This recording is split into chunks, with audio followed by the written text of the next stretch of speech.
This is Democracy Now!, democracynow.org, The War and Peace Report. I'm Amy Goodman with Juan Gonzalez.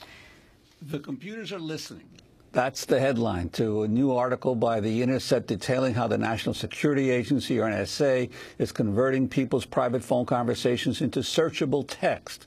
According to documents released by NSA whistleblower Edward Snowden, the agency can now automatically recognize spoken words by generating rough transcripts and phonetic representations that are easily stored and combed for information. The top-secret documents show NSA analysts congratulated themselves on developing what they call Google for Voice nearly a decade ago. It remains unclear how widely the spy agency uses its speech-to-text capabilities to transcribe and index U.S. citizens' verbal conversations.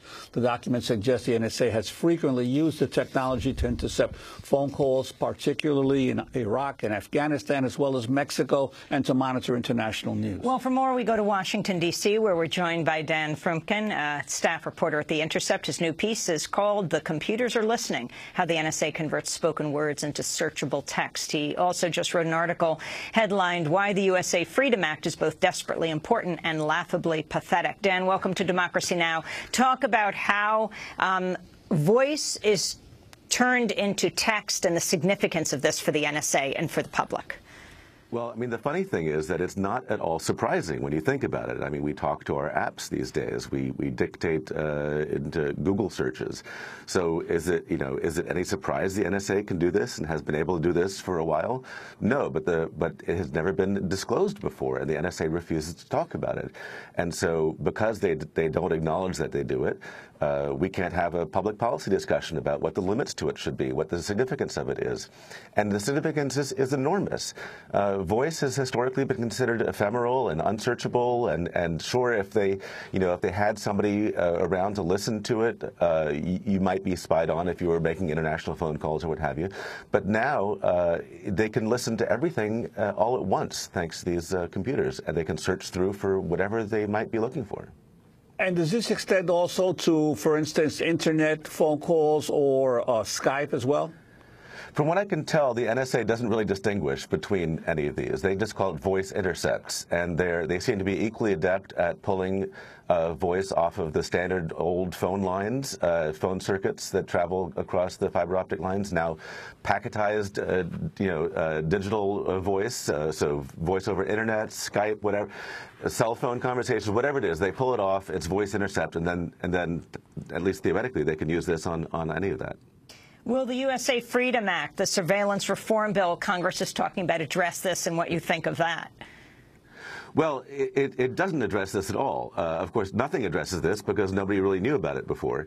But the USA Freedom Act, ironically, only touches on the one program which we know doesn't involve actual voice content and therefore doesn't involve voice recognition.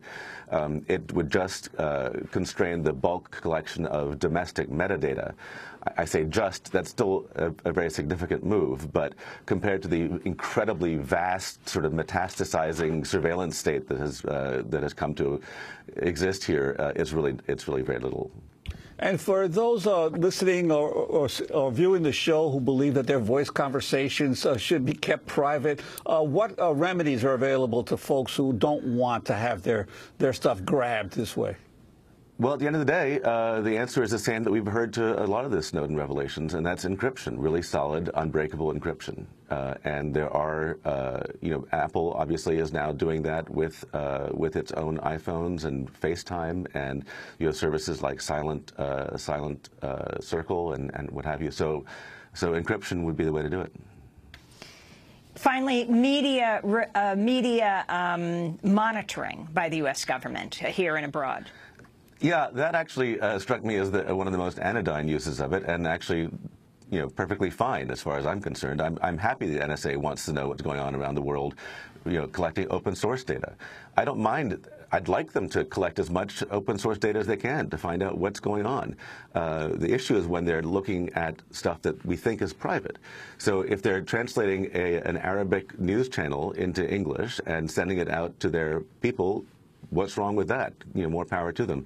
But if they're listening in on bedroom talk between the prime minister and his confidant, then that's not so great. Or maybe it is. Dan Frumkin, I want to thank you for being with us, staff reporter at The Intercept. We'll link to your piece, The Computers Are Listening. And for Democracy Now! Viewers and listeners, you can watch and listen to our show online for the NSA. It's already transcribed, so you can read the whole thing there.